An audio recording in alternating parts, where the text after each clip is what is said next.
안녕하세요. 저는 경동초등학교 교사 최지현입니다. 오늘 강의의 주제는 불빛에서 별빛으로입니다. 과도한 조명으로 빛공해가 우리한테 많은 영향을 주는데요.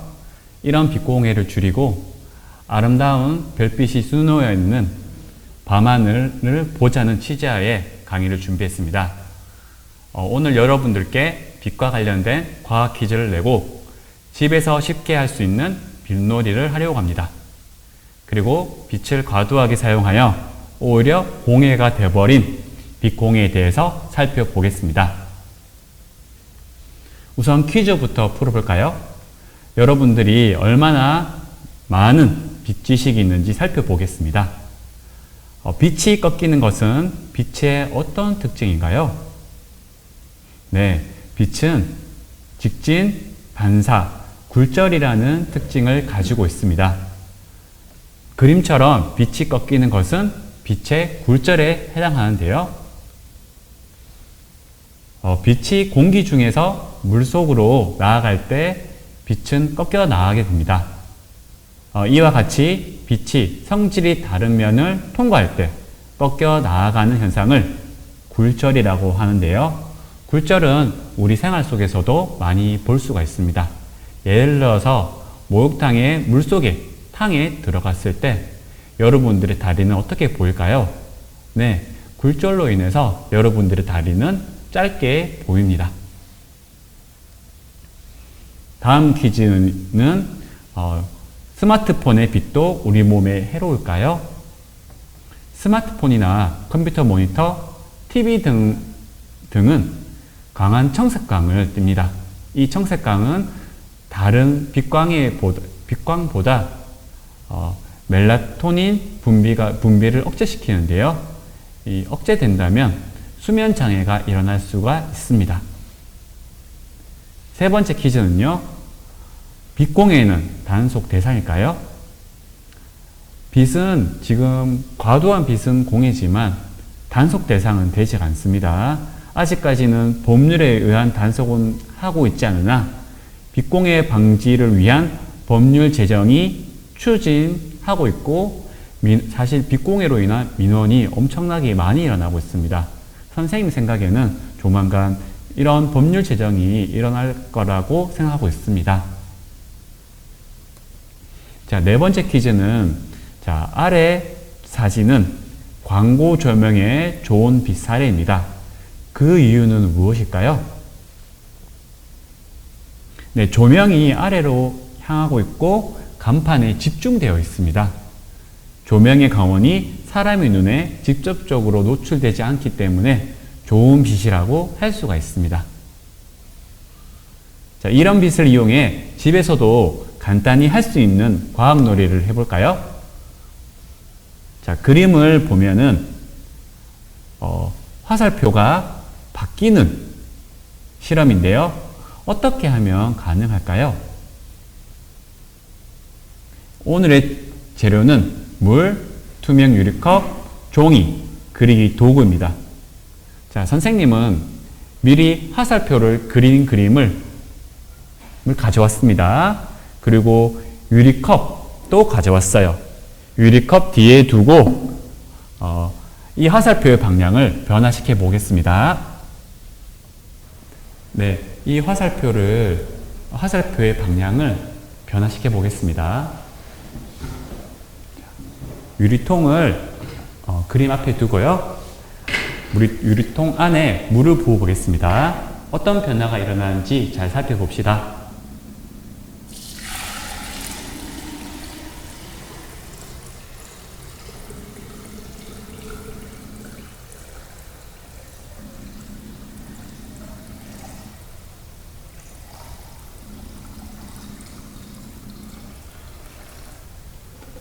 여러분, 화살표가 방향이 변했는데요.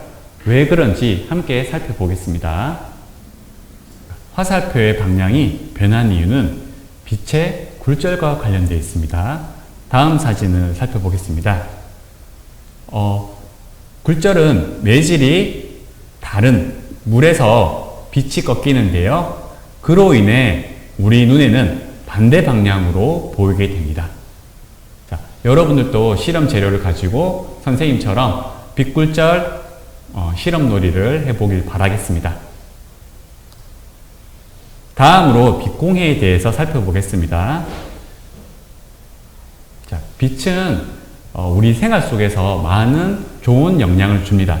하지만 최근에 과도한 빛의 사용으로 인해서 이 공해라고 생각을 하고 있는데요. 어떤 현상이 있고 어떤 피해를 주는지, 그리고 그 해결 방안에 대해서 함께 살펴보겠습니다. 현대사회에서 환경오염은 우리 삶의 질을 떨어뜨리는 주요 원인입니다. 더러운 공기와 물은 생존과 건강을 직접적으로 위협하는 오염이 되고요. 소음공해처럼 쾌적한 삶을 방해하는 요 오염도 존재합니다. 현대사회에서 우리 삶에 큰 영향을 끼치고 있는 또 다른 오염, 빛공해에 대해서 살펴보겠습니다. 빛공해는 영어로 라이트 폴루션이며 인공조명의 역효과를 일으키는 요소들의 총칭입니다. 그리고 빛공해에 관한 활동을 총괄하는 협회가 있는데요. 바로 국제 다크 스카이 협회입니다. 이 정도는 상식으로 알면 되겠습니다. 네, 빛공해 현상으로 첫 번째, 스카이 글로우입니다.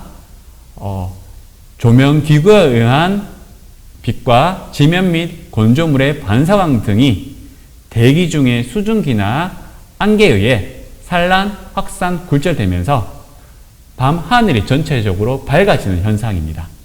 이는 우리 숙면을 방해하고 동식물에 나쁜 영향을 미칠 수가 있습니다. 다음으로 눈부심 현상이란 시야 내에 과도한 밝기로 인해 시각적으로 불쾌함을 주거나 과도한 빛이 우리 눈에 직접 들어와서 일시적으로 시각을 마비시키는 현상입니다. 이로 인해 차량 사고가 많이 일어납니다. 다음 현상인 진입광은 조명의 결과가 의도하지 않은 영역까지 침투하면서 피해를 입히는 것인데요. 예를 들어서 가로등 같은 경우는 길거리를 비추는 도구이지만 과도한 빛으로 인해서 우리 집까지 침투하여 우리 숙면에 피해를 주게 됩니다. 자, 얼마나 심각하냐면요. 환경부가 2012년 빛공해 실태를 조사한 결과 서울은 세계 주요 도시 중 가장 밝은 곳으로 조사가 되었습니다. 현재는 이탈리아에 이어 두 번째라고 합니다. 부산 해안 지역의 조명은 교외 지역 기준 7배에서 20배에 해당하는 만큼 빛공해가 심각한 걸로 나타납니다. 이로 인해서 빛공해의 민원은 끊이지 않고 있는데요. 2013년 이후로부터 지속적으로 증가하고 있습니다. 물론 최근에 빛공해 방지대책위원회 협의회로 인해서 빛공해가 많이 줄어들고 있는 상황이지만 여전히 많은 피해를 입고 있다는 민원이 들어오고 있습니다. 심지어 대구 경동초등학교 학생들은 대구 수성구 지역에 사는데요. 밤에 너무 밝아서 숙면에 방해가 된다는 이야기를 저한테 하곤 했었습니다. 그러면 여러분들의 방에 빛의 양은 얼마나 되는지 측정할 수 있는 어플에 대해서 안내해 드리겠습니다. 그림처럼 럭스 미터 어플인데요. 이는 광센서를 활용하여 조명을 측정하는 도구입니다. 한번 측정해 보시길 바라겠습니다. 자, 마지막으로 빛공해의 위험성이 어떻게 되고 그다음에 빛공해를 해결하기 위한 방지 대책 살펴보겠습니다. 과도한 빛으로 인해서 밤하늘의 밝기에 영향을 줍니다. 그래서 천체 관측에 좋지 않은 영향을 주고요. 눈부심 현상으로 차량 사고가 일어나는 나쁜 피해를 입기도 합니다. 다음으로 동식물과 인체에 안 좋은 영향을 끼치기도 합니다.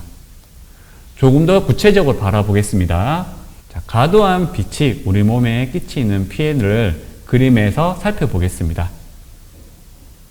첫 번째로 호르몬 분비가 이상이 생기는데요. 대표적인 예로 멜라토닌 분비 억제가 있습니다.